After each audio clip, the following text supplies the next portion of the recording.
दोस्तों नमस्कार, शिवज्ञान स्टडी में आपका स्वागत है।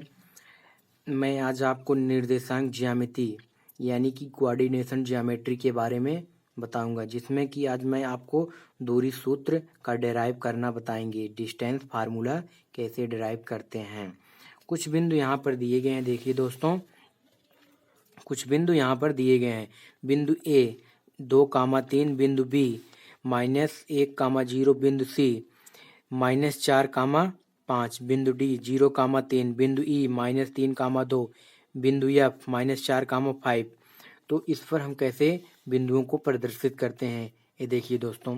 इस पर हम कैसे प्रदर्शित की। बिंदु ए क्या दिया गया है 2,3, एक्स अक्ष पर 2 और वाई अक्ष पर कितना निर्देशांक दिया गया है 3। एक्स अक्ष पर हम 2 गए और वाई पर 3 गए, तो ये हमारा बिंदु कितना हो गया।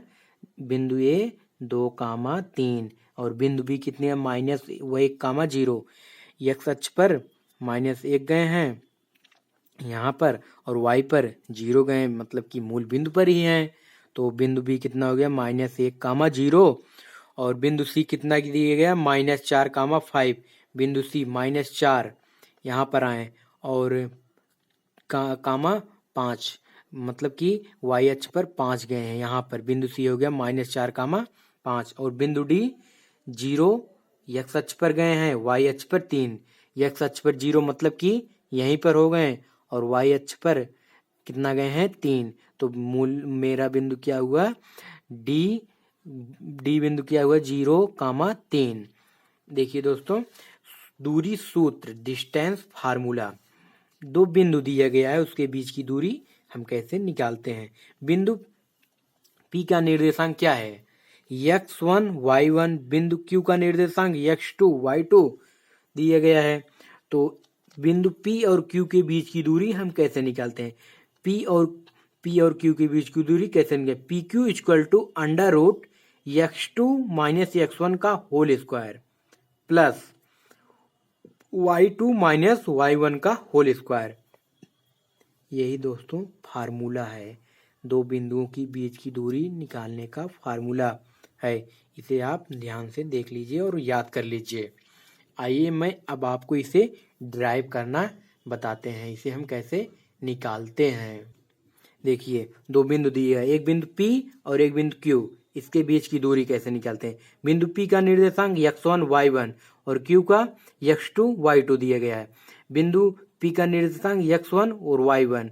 x का मतलब x1 का मतलब x अक्ष पर x1 दूरी गया है और y1 का मतलब y अक्ष पर y1 दूरी गया है। यहाँ पर देखिए इसे डाट डाट करके हम मिला लेते हैं। तो मूल बिंदु से x1 के बीच की दूरी x1 होगी और मूल बिंदु से y1 के बीच की दूरी y1 होगी। और उसके बाद बिंदु Q का निर्देशांक x2 और y2 दिया गया है। तो x2 का मतलब x अक्ष पर x2 दूरी गया है यहाँ तक। उसके बाद और y2 पर y अक्ष पर y2 दूरी गया है। तो मूल बिंदु से y2 के बीच की दूरी y2 हो जाएगी और मूल बिंदु से x2 के बीच की दूरी x2 हो जाएगी। मूल बिंदु से x1 के बीच की दूरी x1 और मूल बिंदु से x2 के बीच की दूरी x2।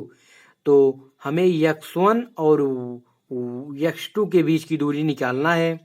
तो हमें मूल बिंदु से x2 के बीच की दूरी और मूल बिंदु से x1 के बीच की दूरी को माइनस कर देंगे। x1 और x2 के बीच की दूरी आ जाएगी x2 - x1। ये हमारी x1 और x2 के बीच की दूरी हो जाएगी x2 - x1। अब हम देख रहे हैं यहाँ पर एक वर्ग बन रहा है, तो वर्ग के आमने सामने की भुजा बराबर होती है। तो ये वाली भुजा इस भुजा के बराबर हो जाएगी x2 - x1। उसी प्रकार मूल बिंदु से y1 और मूल बिंदु से y2 के बीच की दूरी कैसे हम ड्राइव करेंगे। देखिए मूल y1 और y2 के बीच की दूरी हमें निकालना है। तो मूल बिंदु से y1 के बीच की दूरी y1, मूल बिंदु से y2 के बीच की दूरी y2। तो y1 और y2 के बीच की दूरी निकालना है। तो तो मूल बिंदु से y2 के बीच की दूरी में से मूल बिंदु से y1 के बीच की दूरी को माइनस कर देंगे तो हमें मूल y1 और y2 के बीच की दूरी आ जाएगी। तो y2 माइनस y1, तो ये देख रहे हैं एक आयत बन रहा है। आयत के आमने सामने की भुजा बराबर होती है, तो ए वाली भुजा इसके बराबर हो जाएगी। उसके बाद y2 माइनस y1 हो जाएगा। ये हम देख रहे हैं यहाँ पर एक त्रिभुज बन रहा है PRQ, जिसमें कोण R 90 डिग्री है और हमें दो भुजाओं का मान मालूम है, तीसरी भुजा का मान हमें ज्ञात करना है। तो पाइथागोरस प्रमेय क्या कहती है कि कर्ण पर बना वर्ग शेष दोनों भुजाओं के वर्गों के योग के बराबर होता है। आइए देखते हैं त्रिभुज PRQ में कोण R इक्वल टू 90 डिग्री, कोण R 90 अंश है। पाइथागोरस प्रमेय से, पाइथागोरस प्रमेय क्या है,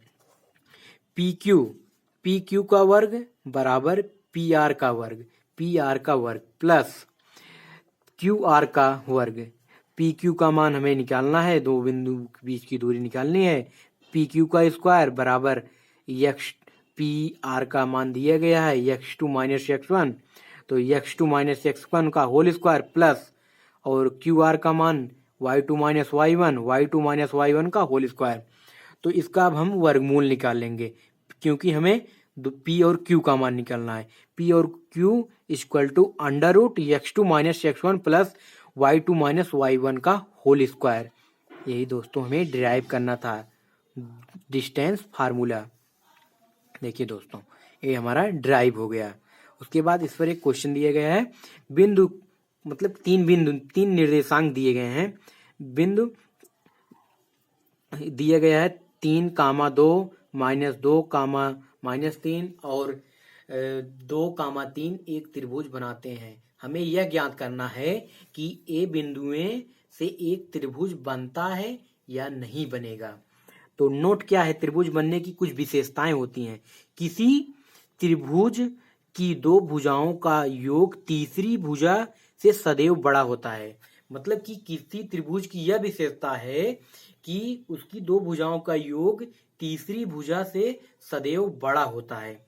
तो देखिए क्वेश्चन को कैसे हल करते हैं। मान लीजिए ए बिंदु ए है और ए बिंदु बी है और ए बिंदु सी है। तो हम पहले बिंदु ए और बी को लेते हैं, इसके बीच की दूरी निकालते हैं। बिंदु ए 3,2 दिया गया, बिंदु बी -2,3 दिया गया है। तो x1 हो गया, y1 हो गया, x2 y2 हो गया। तो दूरी वाला फार्मूला क्या है, x2 माइनस x1 का होल स्क्वायर अंडर रूट में प्लस y2 माइनस y1 का होल स्क्वायर।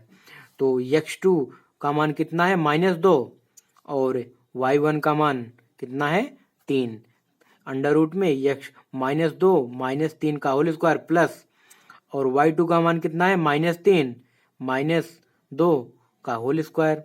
तो हम इसे सॉल्व करेंगे, अंडर रूट 25 प्लस 25 तो हो जाएगा अंडर रूट में 50।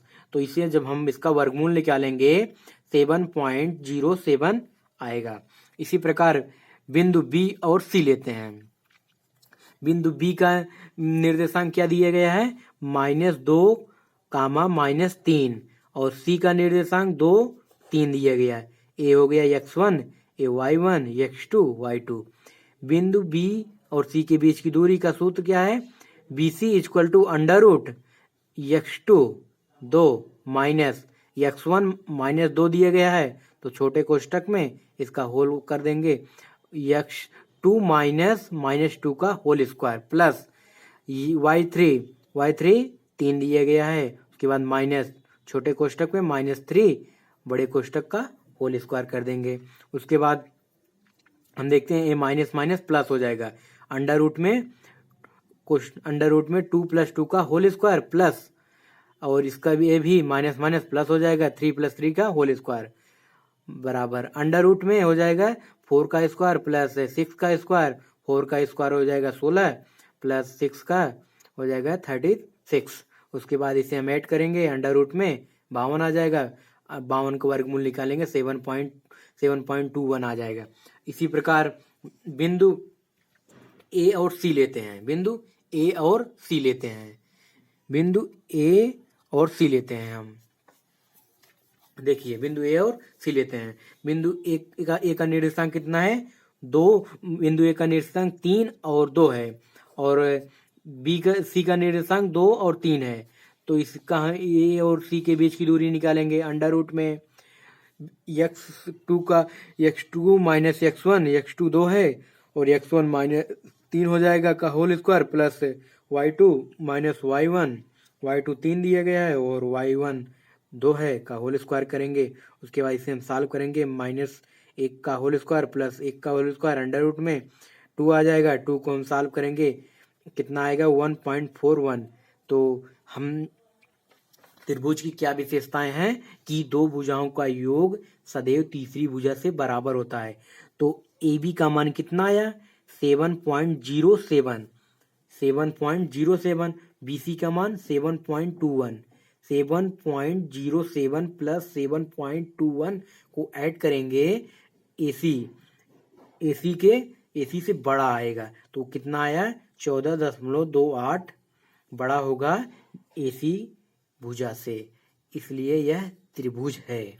क्योंकि हम देख रहे हैं कि दो भुजाओं का योग तीसरी भुजा के योग के से बड़ा आ रहा है। नमस्कार दोस्तों, ये हमारा सरप्रेशन अच्छा लगा हो तो लाइक और शेयर करें।